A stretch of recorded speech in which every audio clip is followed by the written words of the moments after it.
we live? A very good day to everyone around the world, all those listeners and viewers. We welcome you to this, the third and final of the panel series taking place during ProPak Asia in Bangkok, which has been running from the 20th to the 23rd of this month. We've had some exciting two previous panels, one on flexibles and then one on the supply chain. And tonight we're on a very exciting topic on sustainability. And I have three wonderful experts that will be sharing the stage with me this evening, this morning in some other countries. And I welcome any questions that any of you would like to pose. I'll watch the Q&A all the time and pose those questions to the panel. These three folk have got an enormous amount of experience. I would estimate that amongst the three of them, probably around 100 years of experience. So I would certainly challenge them, and I ask all the listeners to put their questions forward and try and challenge them and see if there's something they don't know. I doubt it. So let me start off, and I'm going to start off with Dr. Manfred Tacker, who's from the FH campus in Vienna, where he is head of the Packaging Engineering and Science Department. He is involved in the actual course and its and the packaging technology thereof. He also heads up the Resources Management Center and as well a co-managing director for Circular Analytics. And they analyze recyclability of packaging and give recommendations for design. And yes, you did. You heard me correctly. Recyclability, which fits in very well with our topic tonight, sustainability. So a very warm welcome to you, Manfred. Thank you, Pierre, for this nice introduction. And then I'd also like to welcome our next guest, and that is Ms. Soha Atala. She's from Lebanon. She lives in the city of Beirut. She is an international expert in packaging and has extensive experience in the industrial development of packaging for that region, not only in Lebanon, but in many of the neighboring Arabian countries. She focuses predominantly on marketing, food safety, industrial development. She has over 20 years of experience in this field and has partnered for more than 10 years with the United Nations, in particular UNIDO. She's an international expert in on packaging, especially from the marketing perspective, and she certainly involves herself in many of those Arab countries, representing UNIDO in those countries. She also is one of our vice presidents of the World Packaging Organization, and she looks after World Stars, and many of you folk listening in will be very aware of World Stars and the part that it plays within the WPO program. She's a very proactive person in that region, and I think she's sort of like Miss Packaging in the Arabian countries. She started off Arab Star and launched that into that area. She has also been very involved in the student version of that program as well. So Soha, thank you and welcome. My next guest that I'd like to welcome is Henki Wabawa. Henki is from Jakarta in Indonesia, and he is the executive director of IPF, Indonesian Packaging Federation. And all of you are very aware of them. Certainly, I'm sure Thailand is very aware of the IPF, and they do a lot of work in spreading the word of packaging and education in particular. Henki's got a worldwide worth of experience in sustainability. He specializes probably more so in the flexible side of sustainability. But I think Henki's main claim is, and certainly that which I have seen, is his passion for packaging. So Henki, we welcome you as well.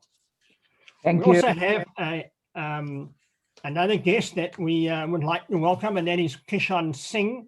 Kishan is from Durban in South Africa. Kishan is the CEO, sorry, of ProPak in South Africa. He is a WPO Global Ambassador. He's passionate about education. He serves on the training forum for the WPO and has trained in numerous countries all over the world on behalf of the WPO. He has extensive experience in packaging. His original qualifications are chemistry and biochemistry, and I know that he's just completed his master's, but he is a quality management guru, City of Guilds, and also a black belt in the Six Sigma program.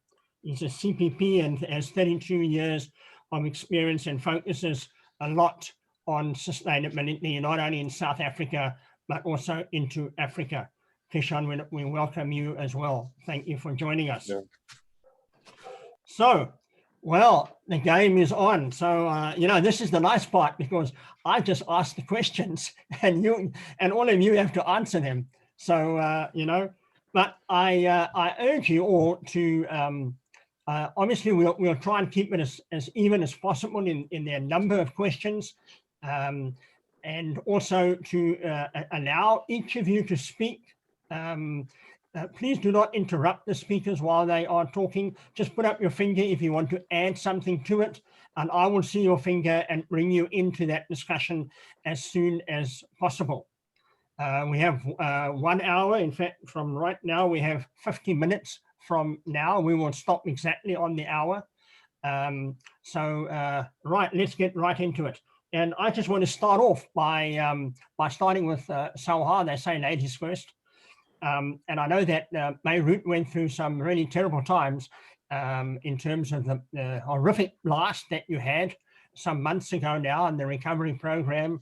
But I just want to know from you, you know, and COVID-19 obviously in all the countries, but how has that impacted you, and how is life in Beirut from a COVID-19 perspective? Thank you, Pierre, and I'm really happy to be with you guys in this important webinar on sustainable packaging. As you said, Beirut suffered a lot from the blast, and we suffered as all the country around the world from COVID-19. Regarding COVID-19, it affected us a lot. First of all, for the lockdown and for the economic crisis, many industries, including packaging industries, unfortunately have to shut down their factories because of the lack of demand. But let's say, and also we are suffering from a very serious economic crisis. This is not related to COVID, we also have it as Lebanese. But the one opportunity that we had from this crisis is the focus on the national production, because the foreign now products are becoming very expensive. So people are tending to buy more Lebanese. So for sure, we have some of the factory that becoming closed, but now we have new opportunity for packaging industry to invest in local production. One of the impact of COVID-19 is sustainability. People are now having a guilt feeling as consumers, and they are more prone to buy sustainable packaging and sustainable product, and they are more cautious to watch their brands to see if they are cautious for the environment and all of this. So we are seeing more and more awareness on sustainable packaging. Other than this trend out of impact of COVID, for sure, the hygiene and the safety measures. So people are also putting a lot of strain on packaging industry to prove the hygiene effect and that they are following a BRC and other hygienic measures to make sure that the packaging will not be contaminated or will not transfer any kind of viruses. The third impact as well is digital.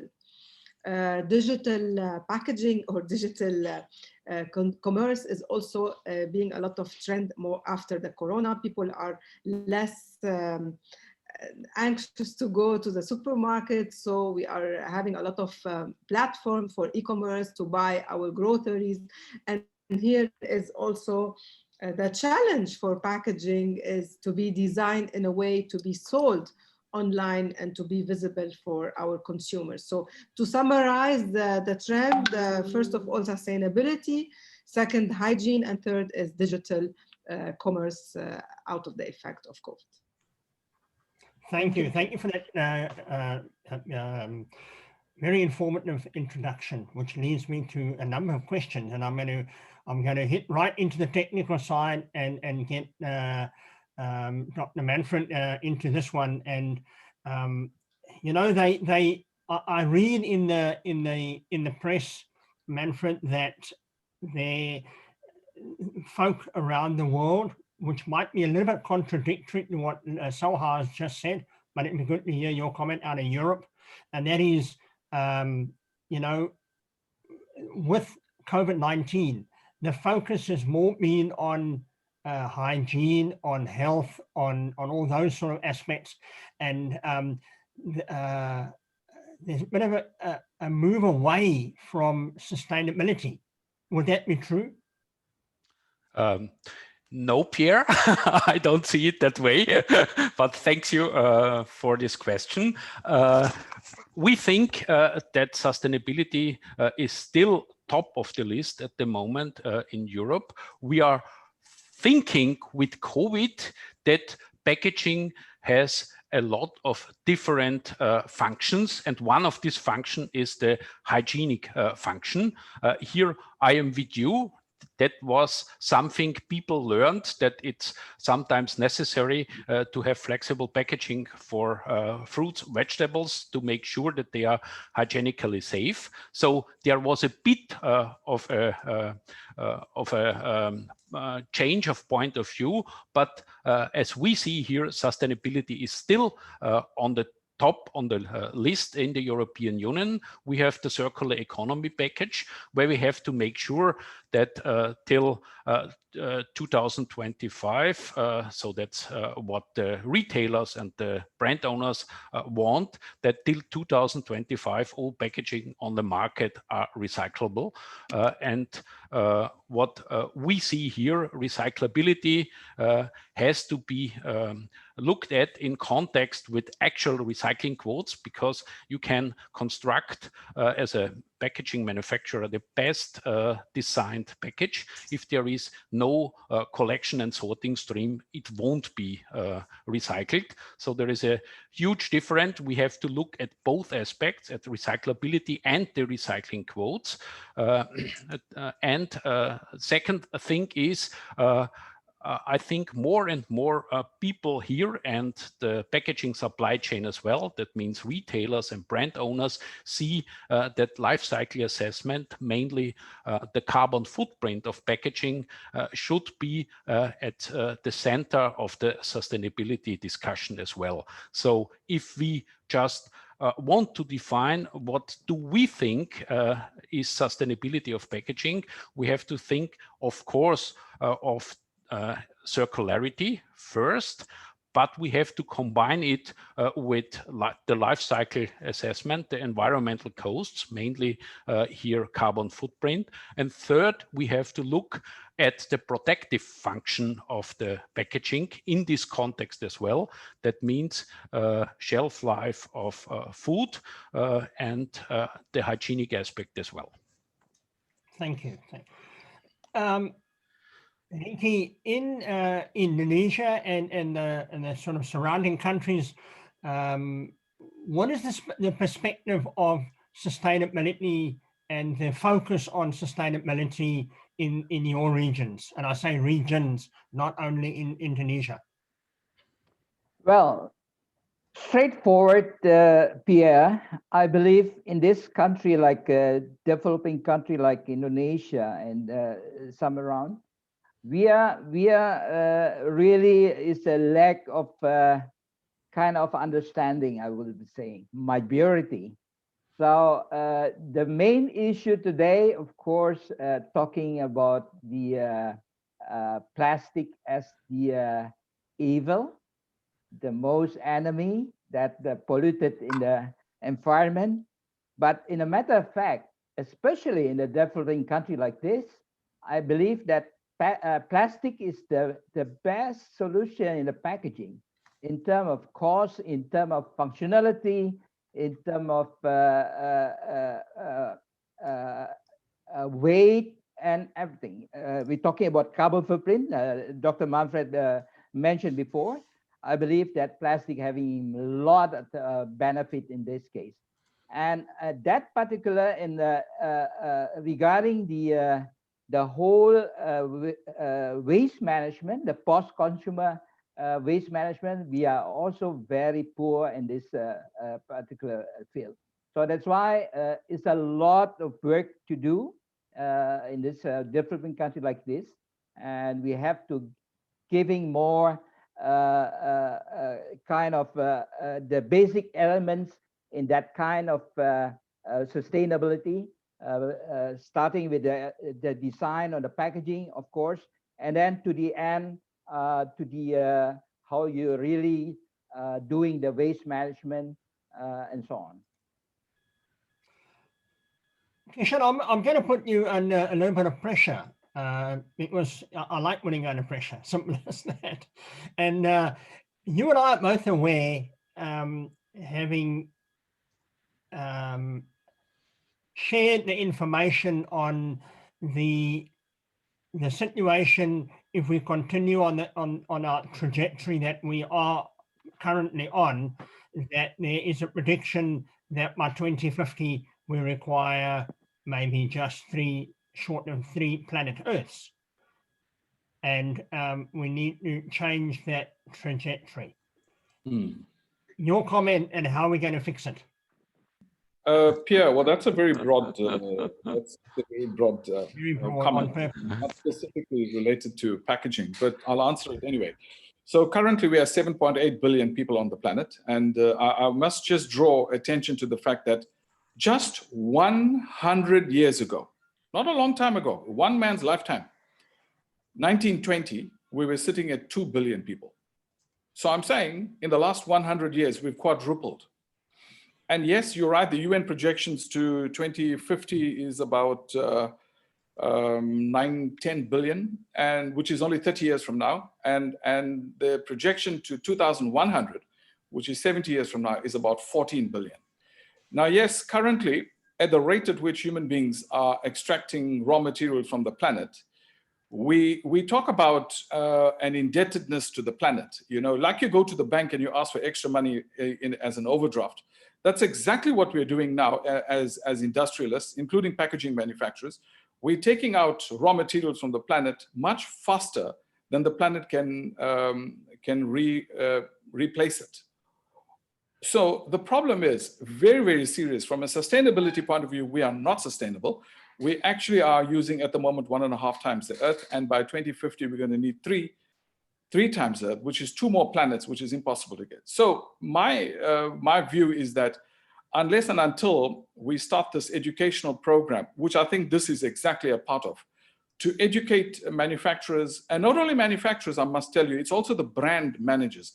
Because remember, manufacturers will only manufacture what a brand manager wants, and a brand manager must, so that all of the brands on this planet needs to consider what impact they are having on the planet's natural resources.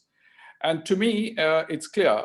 I know Henki speaks about plastic, and yes, plastic from a solution point of view is the perfect solution to packaging problems. But are we managing this thing properly?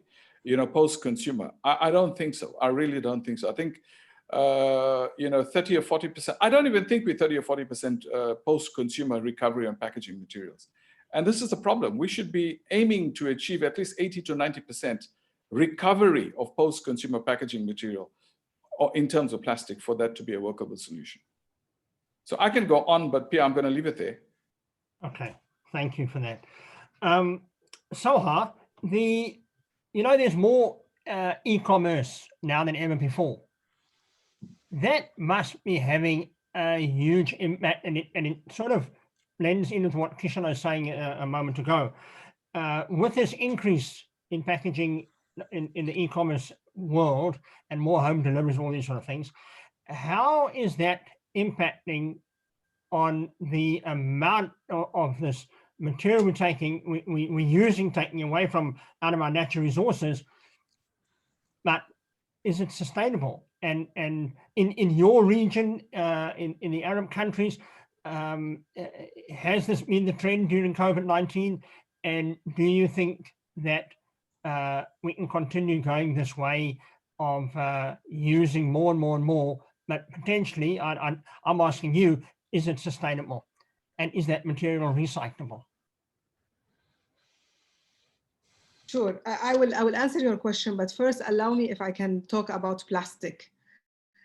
Because both of the speakers mentioned plastic as, being concerned for the consumers and to avoid plastic in their packaging or in their food stuff.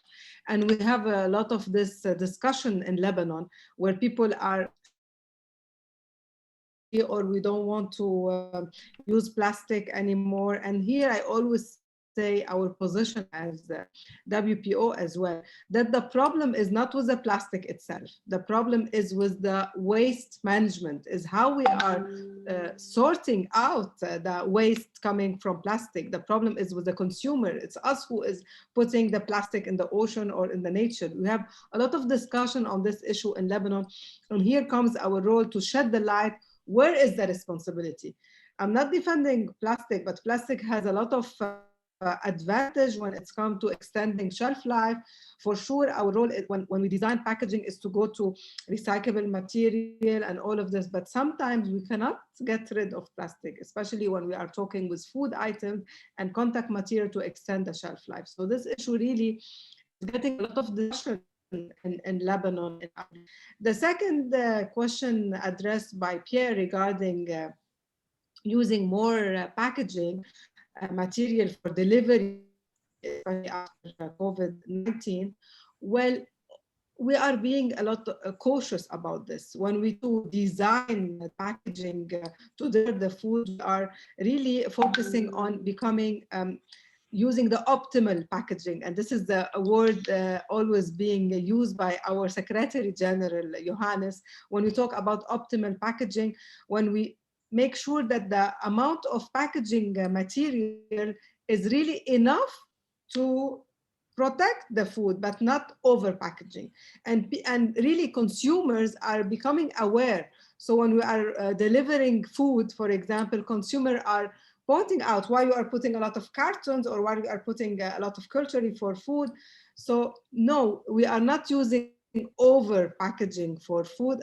And on the opposite, we are being a lot of taking importance when we design the packaging for food to use really the optimal packaging and to avoid over packaging.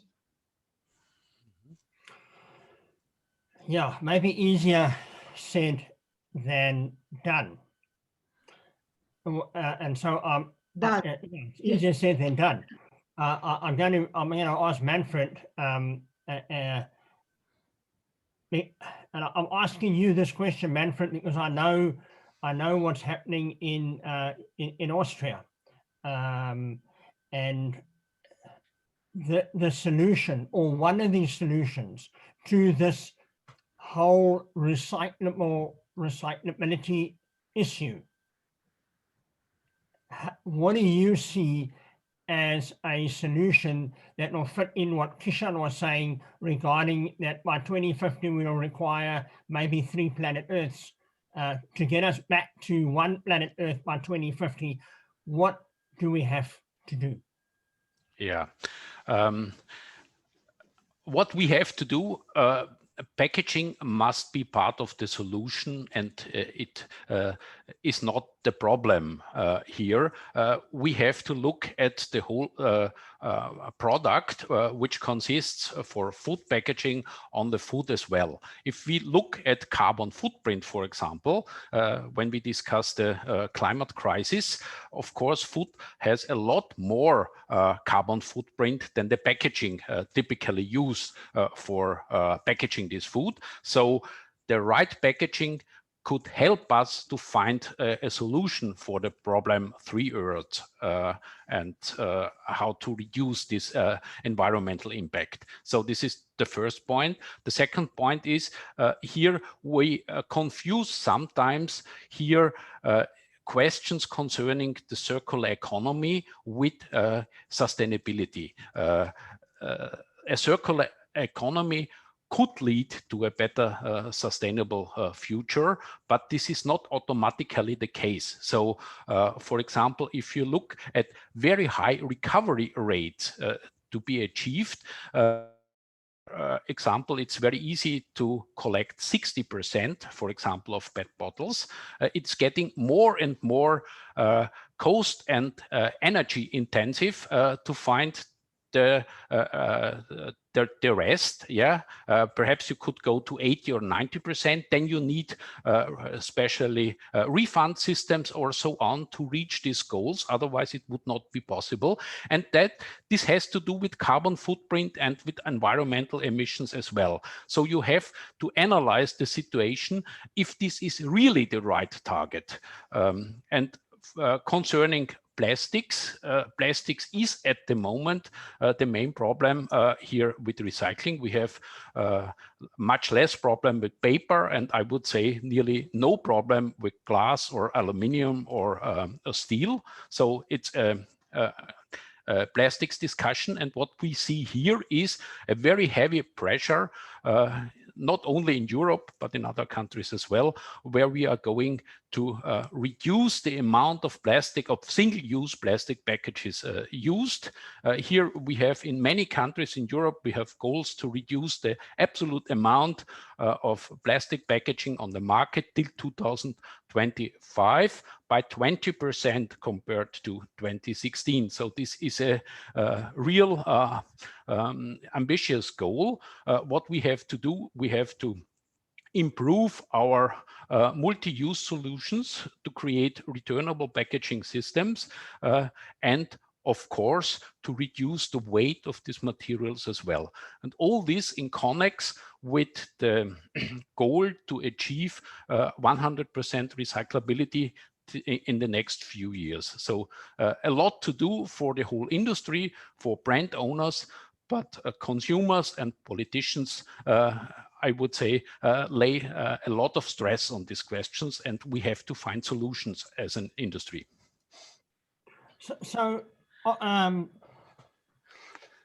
Henke, on that last comment that Manfred has just made, and I know that you focus a lot on flexibles. How do what is your solution from a flexible perspective to fix the problem? Because we know there's a lot of flexibles out there that are not recyclable and not biodegradable and not compostable. Well, yes. I'm not the strong fan of the compostable. I've been dealing many years with the compostable, but to me, still a lot of weaknesses, especially talking as a material for the flexible packaging. And then not to forget that the post-consumer waste, again, a compostable is not the best solution in regards to the waste stream, for example.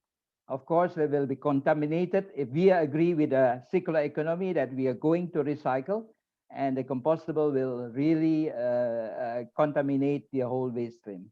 So back to the flexible packaging itself, I believe I'm still strongly believe that we have to improve in terms of understanding and also in the technology. I see the whole development coming in the technology regarding the material, replacing replacing some of material we usually have to use it, but it's not compatible. It's not compatible that make it recyclable. So that's why this kind of material development and improvement that will be very promising in the future. Besides the whole technology is coming in, that we also have to have later on, like the whole technology, how to reduce the whole contaminated additive or adhesive or ink and so on. You know that today we do have like de-inking system, debonding, whatever. That kind of process technology will help in the future. Besides that, the chemical recycling is also very promising in the future, though at this moment it's not having the economy of scale, I would say. So, but I believe in the future, this whole technology will help in order really that we can reduce number of waste. The post-consumer waste is end up to the landfill. We have to reduce the whole end of the waste from landfill, go into the recyclable and make it recycled material. So you're saying then that it's on the front end, on the design side, that must be correct. From the design, no. The design, of course, still majority is not at this moment a recyclable structure. So that is also what I'm saying, that we have to replace that one is not compatible in order to be recyclable. Yeah, okay. Kishan, is education a solution? Yes or no? Yes. Absolutely, yes. Now, the next question is, you said yes. How? How and what has to happen? Yeah. So and I know that Manfred wants to add to your comment because he's an educationist as well. Yeah, look, you know, I think it's very easy to say we must educate the consumer in terms of domestic separation, or here in South Africa, we use the term separation at source, which means that the housewife must then separate her paper, bottle, glass, plastic, and board and whatever into separate streams, and then it can be picked up and things. So that's all very good, and I think you can do that. But I still think that education and training, you know, at school level, you know, even at primary school level, to inculcate this whole principle of managing packaging post-consumer has got to be embedded at childhood. So that's education and training from primary school to high school, and even through universities, and general awareness of consumer expectation. But I still think that, and as Henke has said, that, you know, at the design stage, we need to design packaging so that we can reduce the burden on the consumer. How do we do that? At the point of manufacturing, at the point of research and development, packaging needs to be designed carefully. Therefore, we say we rather design for recycling rather than start talking about how to educate for recycling later. Yes, education is great, but I'm saying let's go to the root cause of the problem, get the design right. So that's a big issue for me. And also, you know, packaging, you know, at the moment, the split between the packaging substrates is largely in the favor of plastics. I mean, it takes bigger slice of the pie. I think glass and metal. Glass, I think, probably because of its heavy mass, is seen as a necessity. And so then we use glass when we can't use anything else. And metal is a very good choice, you know, in the sense that it has an infinitely recyclable property. And so it's also, besides design, it's choice of the material as well. So yeah, yeah. Manfred, you want to add to that? I think Kishan is absolutely right. We have to concentrate on the design of packaging. And I want to add, educate the consumers. I hear it, I think, for the last 20 years, always the same question. We have to educate the consumers. What we learned is that 1/3 of the consumers are absolutely not interested in in being educated about packaging sustainability. They cannot be reached by our programs. And of course, 1/3 of the population cause a lot of problems. So we have to take care at the root, as Kishan said. So we have to design the packages so that there can be no problem on the market. And this is especially important for countries with a very low grade waste infrastructure, collection and weight infrastructure. We should think, what is the environmental effect if somebody is being discarded? Yeah, and we should try to reduce this without thinking too much about how we could change the consumer. That I think is a long-term goal and will be only partially successful. That last part, that last paragraph there that you were saying, talking about, I'm going to throw it to Soha.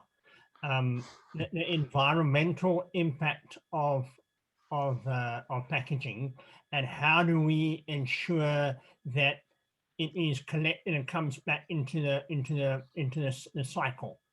Soha, in your region, how do you see that happening? Or how do you find a solution quickly? Quickly answer, quickly find the solution in this problem. Yes, as Kishan said, the main issue really is to make the life for the consumer easier. So really we have to start with the design. Design, I mean the structural design of the packaging.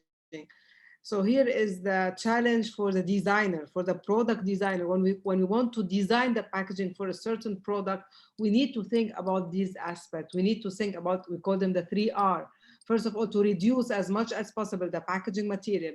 Second, to design for reuse when we can.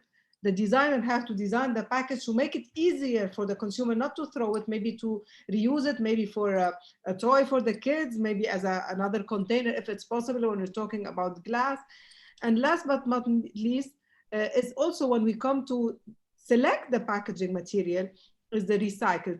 As much as we can to select the packaging material that is easy to be recyclable.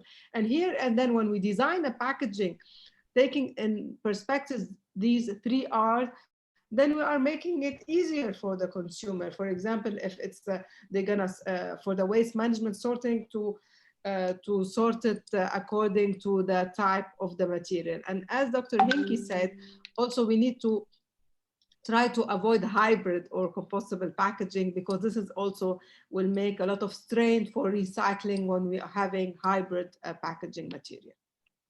So it's our role to make the life of the consumers easy when it comes to packaging waste, how to sort packaging waste.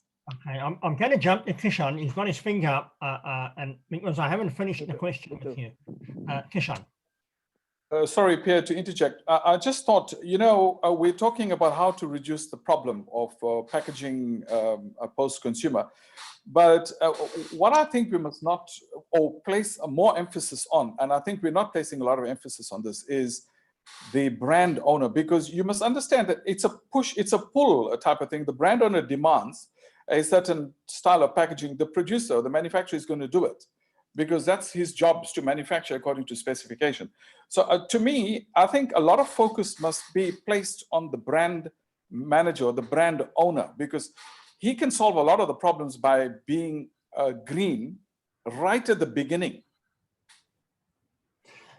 Manfred, I wonder if I can bring you in, because you guys have this system, you know, which works well and has for many years, where the producer has the responsibility. Yeah. Any comments? Yeah, we have this extended producer responsibility. What does that mean? For example, here, if a package is thrown away after use, then the cleaning of the environment has to be at least partially paid by the brand owner. I think that's now going to work. We have now financial contributions which are necessary from the brand owners. And what I would add there, because there I think a very important point, in order for the brand owners to be able to produce sustainable packaging, the science and here the experts have to give them the right tools. That means how really to develop a sustainable packaging material. And I think this is one of the roles of such an organization as the World Packaging Organization, just to try to give these tools all the brand owners in the different countries, because otherwise it wouldn't work. Because if you think about the multinational company, for example, they produce packaging for a lot of different countries, and they have to take care that in all these countries, packaging is sustainable. And this is not the case at the moment. So there is a lot of research and a lot of work to do. Okay, now stand by there, because Soha, remember I said I wasn't finished with your side of things. What Manfred has just said, can this be applied into your country? And when I say your country, I'm talking about the region. I'm talking more, the Arab countries as a whole. This extended producer responsibility type program. You with me? I want to be frank, not really. No. It's where the responsibility of the producer has to take ownership of that which he or she makes, has to take ownership of getting it back into the system. And if they don't bring it back and recycle it, in simple terms, there's a fine. They know how much is going into the factory, and they know how much you are collecting back from the waste stream. And if they under the certain level, then there's a fine. Am I right, Manfred? In easy terms? Yeah, you're perfectly right. Yeah. How will it work in your region? I hope. Yes, not yet. Our hope is to be able to enforce this kind of regulation, because to be able to reach this, you need regulation to set the system. Now, for example, until now in Lebanon, I'm always frustrated when I see somebody who is littering waste on the street. So in Europe, I know that there's a fine or there's a taxes on consumers who are littering on the street.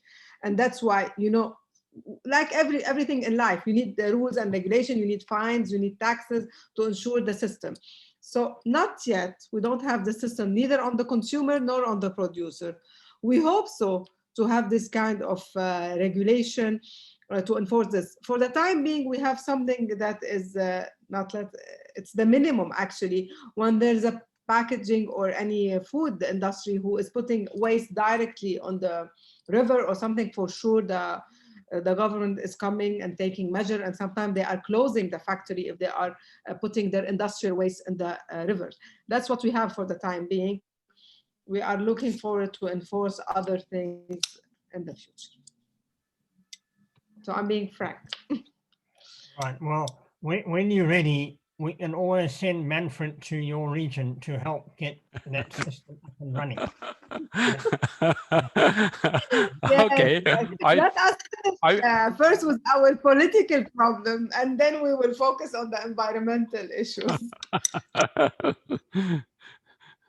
I'm dying to ask this question, Henki, because we've got one of the listeners asking, and it comes up often in these sort of chat shows, and that is the concern that the public has on packaging and whether the coronavirus germ or virus how long can it live on packaging and will it affect the person if they handle that packaging? And are there some materials that are worse than others, etc.? Thank you. Regarding the PPE, regarding the mask, isn't it? The whole littering of the use mask, for example, is it a question? No, I'm saying on the packaging, if you receive, when you buy packaging and say your courier service has delivered some pack, and if there's a virus on that pack, how long can that virus, how long could it live on that packaging? And is plastic worse than metal and glass and so on? I believe I'm not the expert in that, of course, but you know that virus is not really, how you say, to my understanding, it's not really a living it's a microorganic, but it's more protein, so it will not living for long actually. I believe that also in regards of the temperature and so on. Yeah, for example, like here in the hot country or tropical country like Indonesia, I believe they will not living too long, that kind of virus, if we're talking about virus. Of course, the other bacteria, because I'm dealing also with the so-called sterilized or retort packaging, how to really to kill the whole microorganism and so on. I believe that is, of course, the other part. But again, I'm not the expert with that. But the packaging definitely is the best in order that to really to protect the product itself. That is the challenge that we have to develop in the packaging, definitely. Kishan, I know you want to give an opinion. Sorry, Henke, you finished? Did I interrupt you? No, actually, I was actually, I want to add the question that you raised up to, I believe, to Kishan before, right? Regarding education to the consumer. Yeah, to me, it's also much important the education to the government officer. Absolutely. Because the whole regulation today, a lot is not aligned with the whole our way to do the roadmap that we have to do in order to make it the right waste management. You know, like Indonesia, they make a policy to ban the single-use plastic. This is for shopping. Okay, if that a modern market, definitely is it easy, because who is going to the modern market is the middle up level. But 75% of our retail market is still traditional market or wet market, we call it. And this is for the middle low people. What you going you totally ban is not possible if you're not giving the replacement. You have to replace. What do you want to do now to replace the single-use plastic for the wet market? You want to use the banana leaf? You can't find banana leaf anymore now. Even banana leaf is gone. Yeah. So even what else? Newspaper? Use newspaper? There's no newspaper anymore now. So this is a very insane what they are doing, the policy that they're doing, because they don't understand. They're just having the greenwashing. We call it greenwashing in that particular. Yeah. Kishan and then Sauha. I know both of you want to say something. Kishan. Pierre, just from a South African perspective, I must report very positively that there is a high level of awareness within government, and there is a very good engagement now between government and industry to the point where the South African packaging industries have developed all the PROs, producer responsibility organizations. That's one for paper, board, plastic, metal, glass. And in fact, plastic has got about 3 or 4 PROs because of its complexity and differences in nature. So these PROs then sit on an umbrella body called Packaging South Africa. And Packaging South Africa now lobbies with statutory and regulatory expectations of the government through the government's arm, which is known as the Department of Environment, Forestry and Fishery. So there's a very, very formal and logical approach to post-consumer packaging recovery and reuse in South Africa. So that's the one thing. The other thing, I was just smiling, Henki's point about surface, how long the virus will stay on surfaces. Typically, you know, if you Google the answer, you will find that it can survive on some metallic surfaces and plastics for up to 72 hours. But on paper, cardboard, and that sort of materials, it could survive for about 24 hours. So my advice would be, if you're getting deliveries and things, unless you need to use the product immediately, maybe just leave it outside overnight and use it the next day. And it says 70 hours. 72 hours on copper and plastics, yeah. It could survive. Just remember that the virus, and I'm not an expert on this, but a virus is simply a strand of RNA, which is ribonucleic acid. It's not a very complex organism. And as we remember yesterday, Dr. Johannes Bergmeyer said that whilst it is, it's pretty vulnerable. It's not as robust. And if it was, we would have had a 10 times bigger problem than we have at the moment.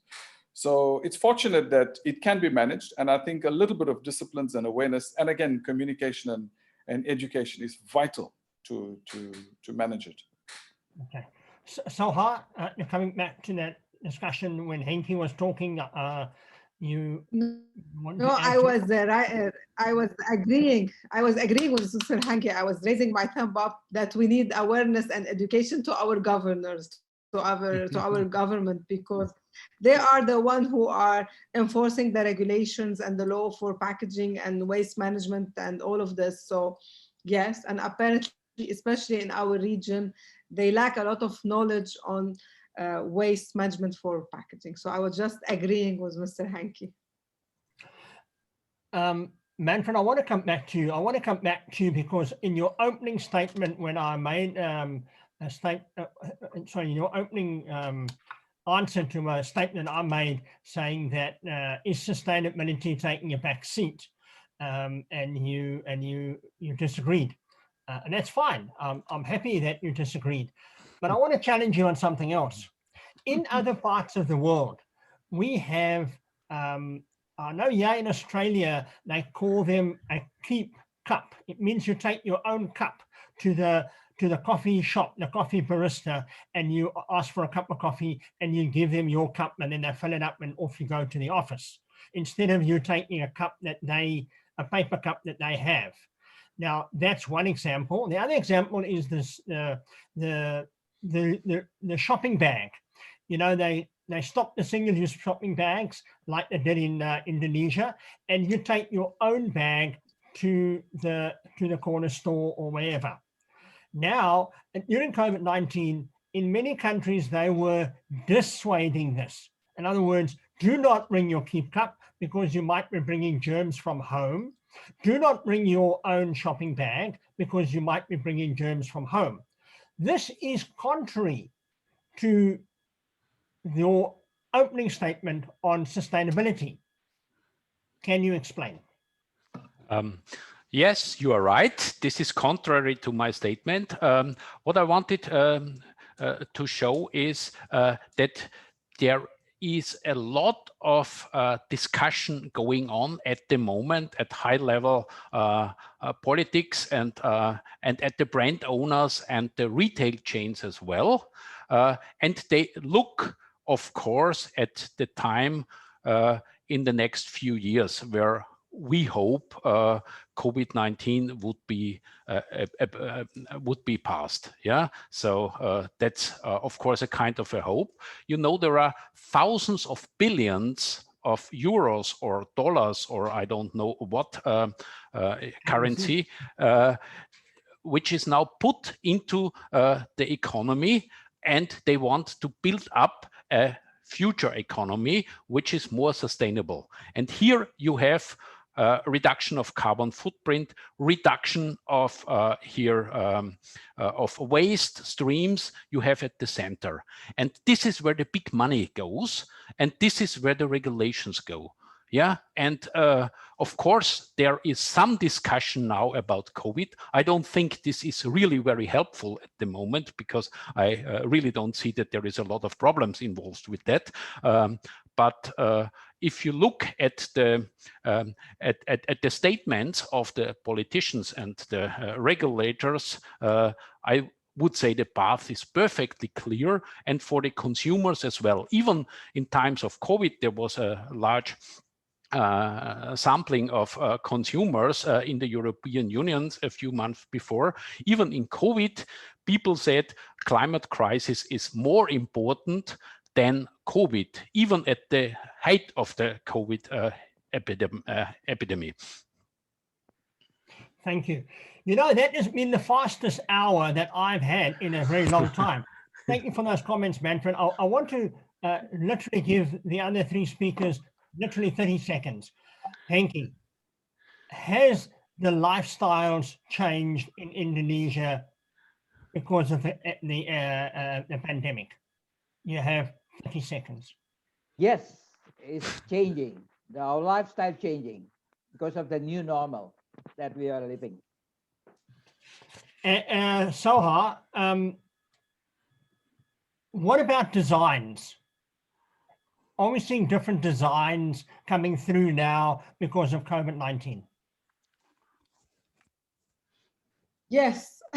30 seconds. Also, Yes. 30 seconds I have. Yes, my answer is yes. The design is affected by COVID-19. People want clarity on the package, so we want everything to avoid more colors. People want simple thing. We are going with the trend that more is less. So people want everything to be clear for them to buy and not to have any misleading information. And for sure, people are avoiding a lot of colors. Also for sustainability, people are more directed to craft and earthy colors. So for sure, design from a visual point of view is affected as well. And lastly, Kishan, you now only have 20 seconds, and that is, this will be a year to remember. Do you agree? You know, of course, yes, it will be a year to remember. It's actually quite a sad year for us in South Africa, because the Institute of Packaging South Africa turned 50 this year, and we were going to have the entire WPO up in Johannesburg.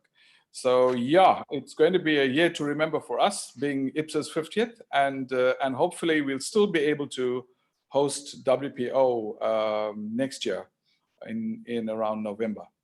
So yeah, definitely a memorable year. Hopefully. Well, to the four of you, and all the viewers, really appreciate your time and giving so willingly of your knowledge and your experience. It's been wonderful talking to all of you. Thank you for the participation, the involvement, the interactiveness. So to you, Kishan in Durban, in South Africa, thank you. Henki in Jakarta, Indonesia, in Beirut, in Lebanon, Soha, thank you very much. And in Vienna, in Austria, Manfred Tacker, thank you very much. And good evening, good morning, and good night. Bye. Bye. Thanks to you, Pierre. Bye.